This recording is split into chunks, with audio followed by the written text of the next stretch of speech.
বাবাই দোয়া করছেন, কান্না করেছেন, এক হাতে তালি বাজে না। দুইজন স্বামী আর স্ত্রী যখন এক মনের হয় তখন ওই বাগানে ফুল ফুটে। দুইজন এক মনের মানুষ। মা হাজেরা যদি ইব্রাহিম নবীর মোহাব্বতের না হইতেন, ইব্রাহিম নবী কোরবানিতে পাশ করতে পারতেন না। স্ত্রী যদি দিনদার না হয়, ওই স্বামী ফুলের বাগানে ফুল ফুটাইতে পারে না।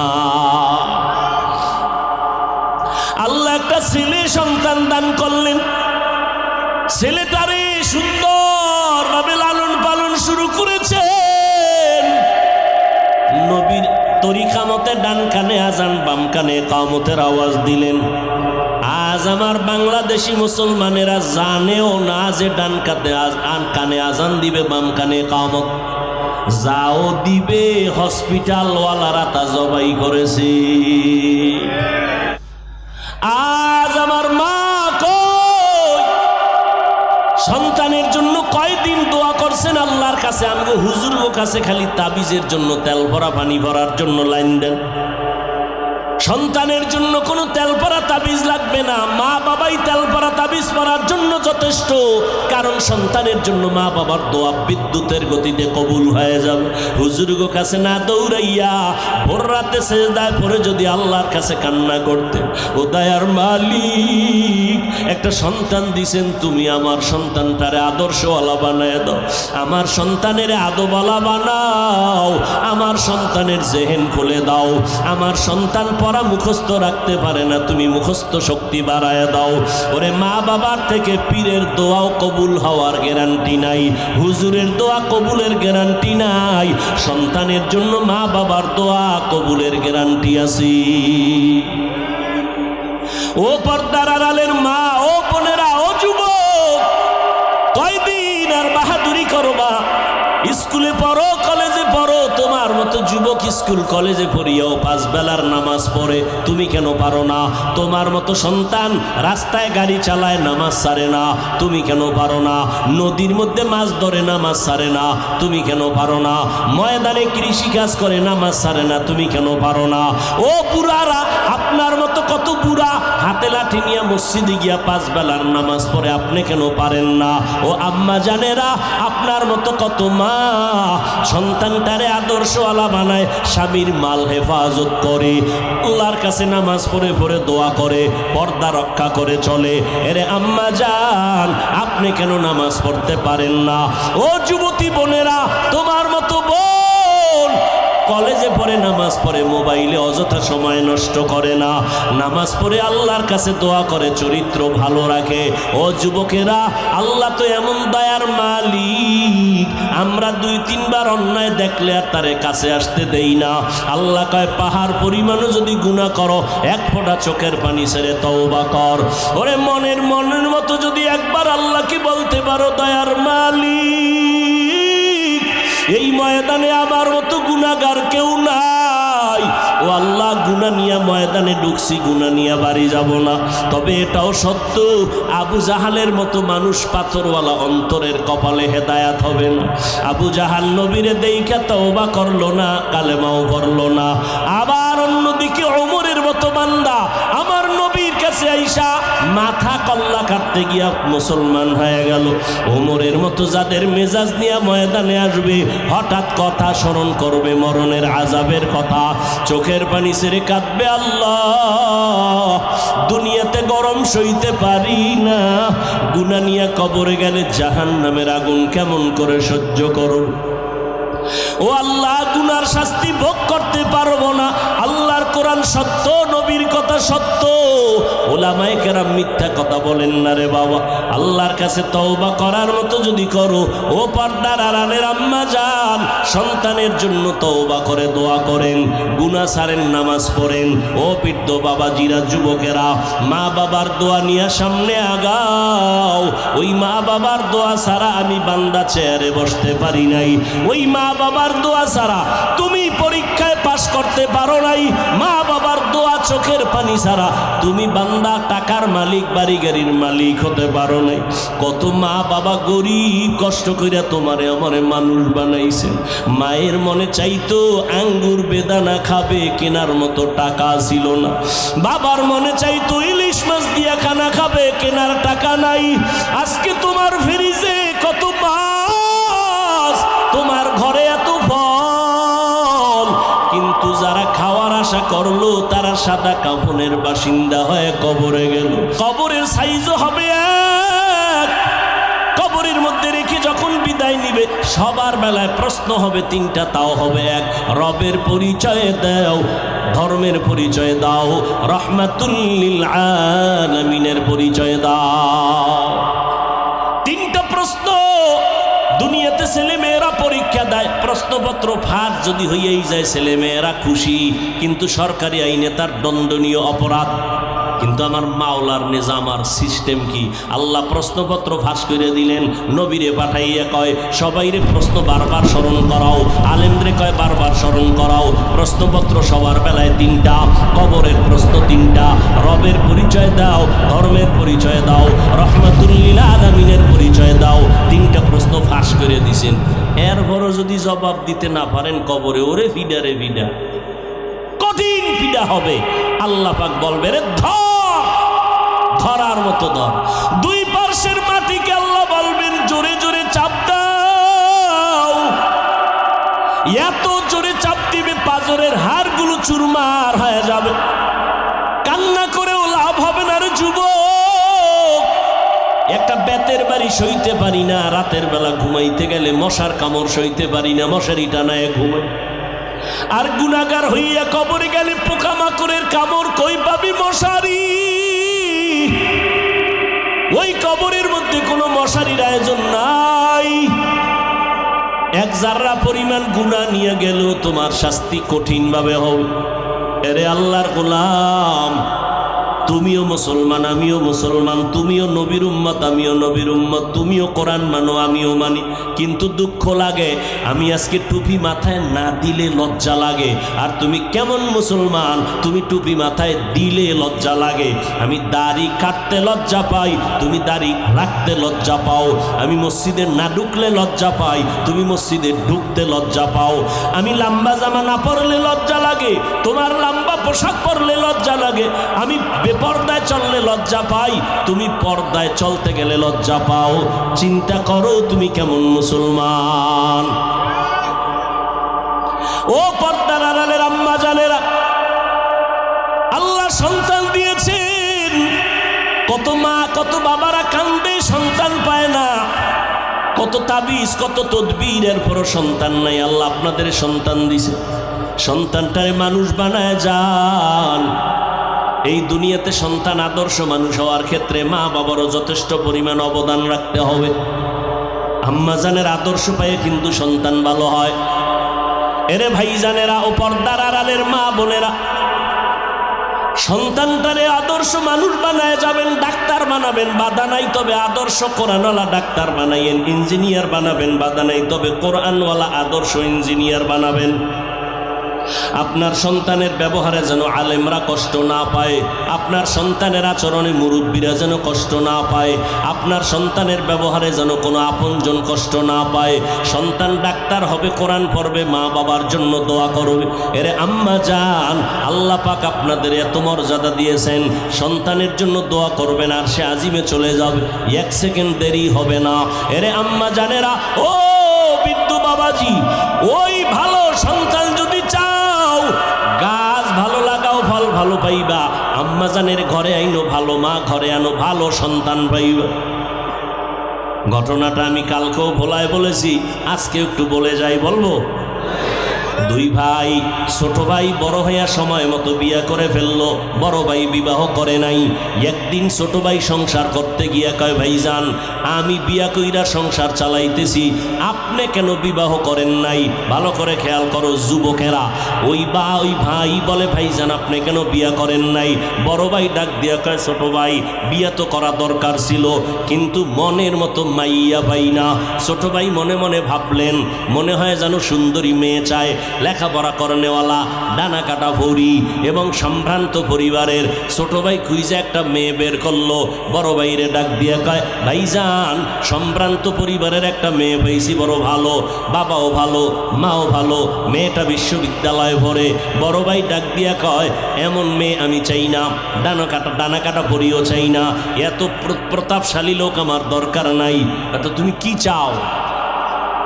বড় ভাই ডাক দিয়া কয়, আমি এমন একটা মেয়ে চাই রে ভাই, আমার দুনিয়াতে এমন একজন মেয়ে আমার স্ত্রী হবে, যে স্ত্রী আমার ডান হাতটা ধইরা আমাকে জান্নাতে ঢুকাইয়া দিবে এবং একটা সন্তান আমাকে লালন পালন করে আদর্শওয়ালা বানাবে, যেই সন্তানের আদর্শে সমাজ আলোকিত হয়ে যাবে। ছোট ভাই কয়, এমন মাইয়াও নাই, তোর কপালে বিয়াও নাই। এবার বড় ভাই যাওয়ার সময় কয়, শোন ভাই শোন, আমার অন্তরের তামান্না আর নিয়ত যদি খাঁটি হয়, শুনো, একদিন আগে হোক পরে হোক আমার আল্লাহ আমার আশা পূরণ করবে। আল্লাহ দয়াময় না? আল্লাহর মতো দয়াময় আছে কেউ? এরে আম্মা জান, ওই সন্তানকে আপনি আদর্শ মানুষ বানাবেন, আগে আপনাকে আদর্শওয়ালা হতে হবে। এই জন্য ইমাম গজালি বিশ্ববরেণ্য দার্শনিক, বড় ওলিয়ে কামেল, তিনি বলেন, প্রত্যেকটা বাচ্চার জন্য মা হলো প্রাথমিক শিক্ষিকা। মা সন্তানকে যা শিখাবে সন্তান তাই শিখবে। মা সন্তানকে ড্যাড শিখাবে, সন্তান শিখবে, আব্বা শিখবে।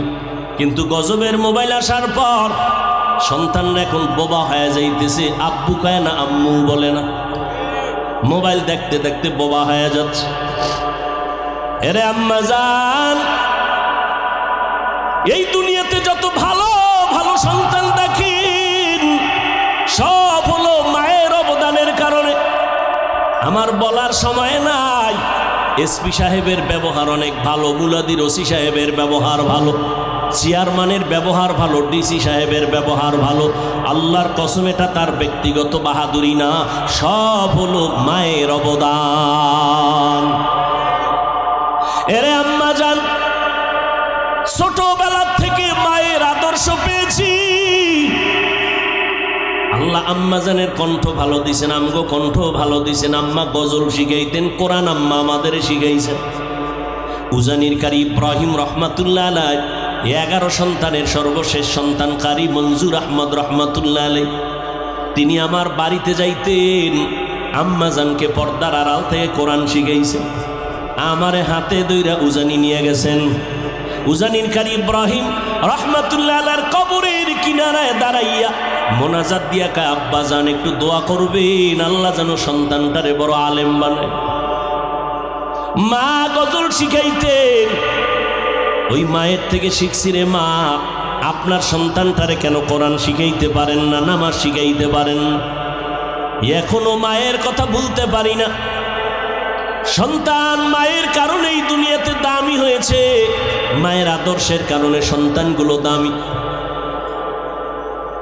সেই ছোটবেলার থেকেই এখনো সেই গজল মাঝে মাঝে গাই, হে খোদা দয়াময় রব্বুল আলামিন,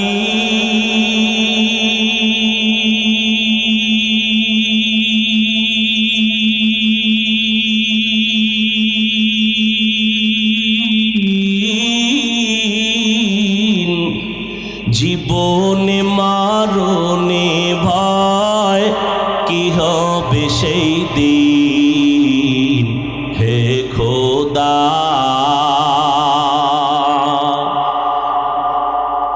ধরাতে আসিয়াজি বড়ই অসহায়,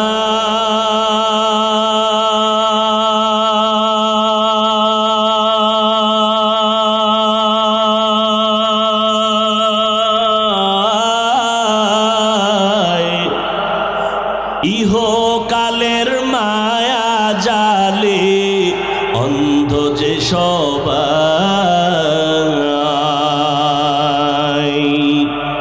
দাও হেদায়াত মুক্তি দাতা, দাও হেদায়াত মুক্তি দাতা, গফুরুর রহিম।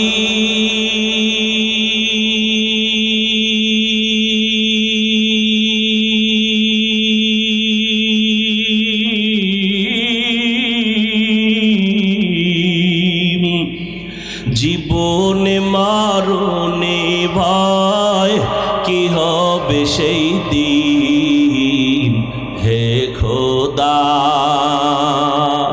হে খোদা দয়াময় রব্বুল আলামিন।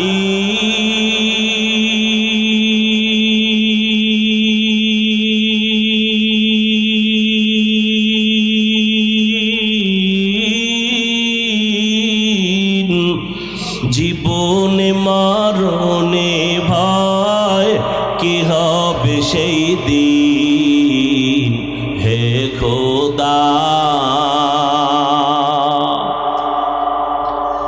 এরে পর্দার আড়ালের আম্মা জানেরা, ওই যুবক ছোট ভাইকে জানায় দিল, আমার দিলের তামান্না আর নিয়ত যদি সহি হয়, একদিন আগে হোক একদিন পরে হোক আল্লাহ পূরণ করবে। হঠাৎ খবর, নিজের গ্রামের বাহিরে এক এলাকায় প্রতি মাসের 2-1 দিন ধরে একজন বুজুর্গ আসেন এলাকায়। 2-1 দিন থেকে মানুষের জন্য দোয়া দায়ী করে ঝাড়ফুঁক দিয়ে আবার চলে যান। বড় ভাই খবর পাইয়া ওই এলাকায় চলে গেলেন ফজরের টাইমে। ওখানে যাইয়া আল্লাহর ওলির সাথে মোলাকাত করলেন, আল্লাহর ওলির কাছে দোয়া চাইলেন, জিজ্ঞাসা করলেন বিয়া করেছো? বড় ভাই বলে বিয়া করি নাই। কেন বিবাহ করো নাই? বড় ভাই বলে হুজুর, এমন একটা কন্যা আমি চাই আমার জীবনে আপন বানাবো, যেই মেয়েটা আমার হাত ধরিয়া আমাকে জান্নাতের ময়দানে পৌঁছায় দিও। এ কথা বলতে না বলতে হঠাৎ মসজিদের বাহির থেকে জানালার পাশ থেকে এক মেয়ে সালাম দিল। হুজুর বলে কে তুমি? বলে আমি এই এলাকার একটা কন্যা সন্তান। কেন আসছো? আমার আব্বা অসুস্থ, দোয়া করবেন।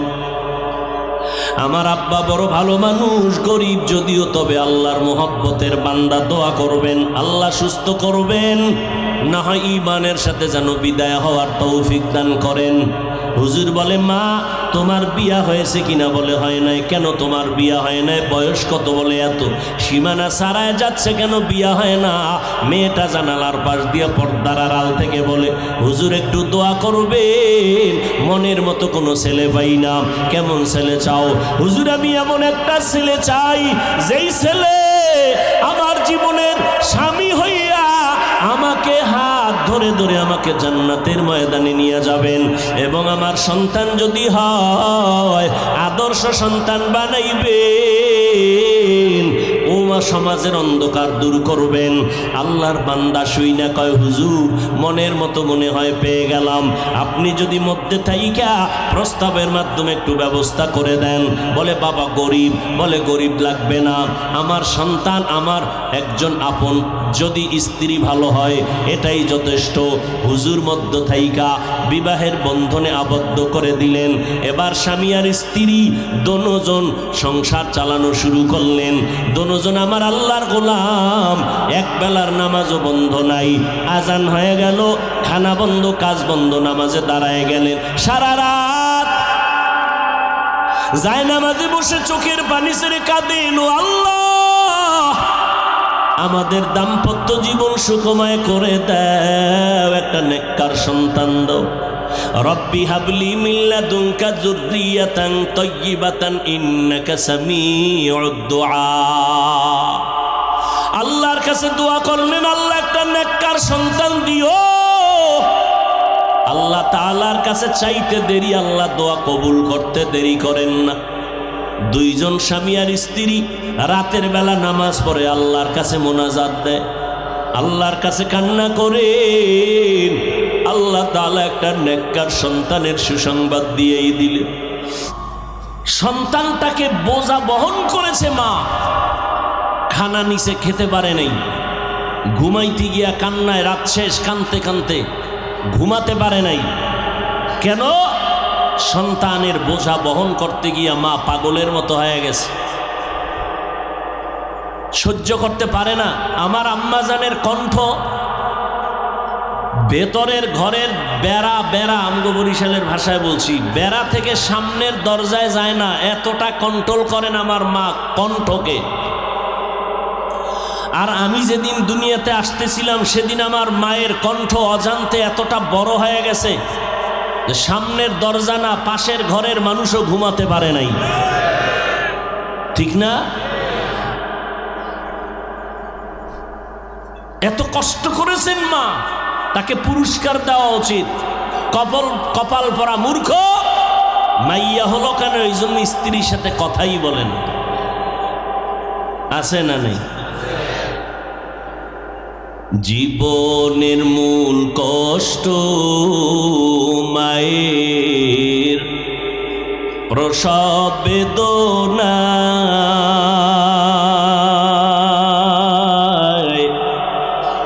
সাত আসমান সাত জমিন তখন মায়েরই মাথায়।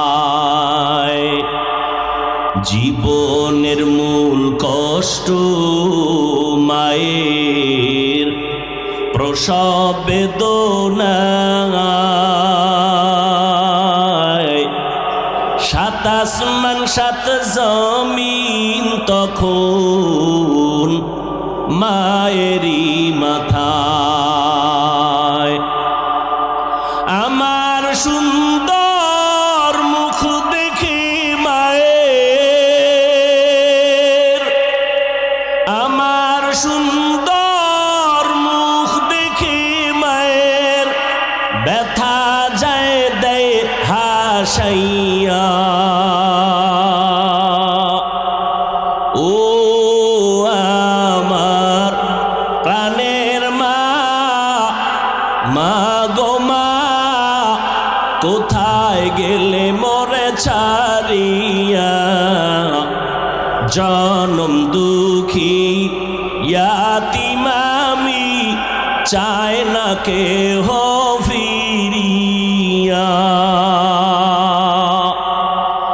আমি যখন ছিলাম আমার মায়েরই উদরে, চলাফেরা করলেন যে মায় কত কষ্ট করে।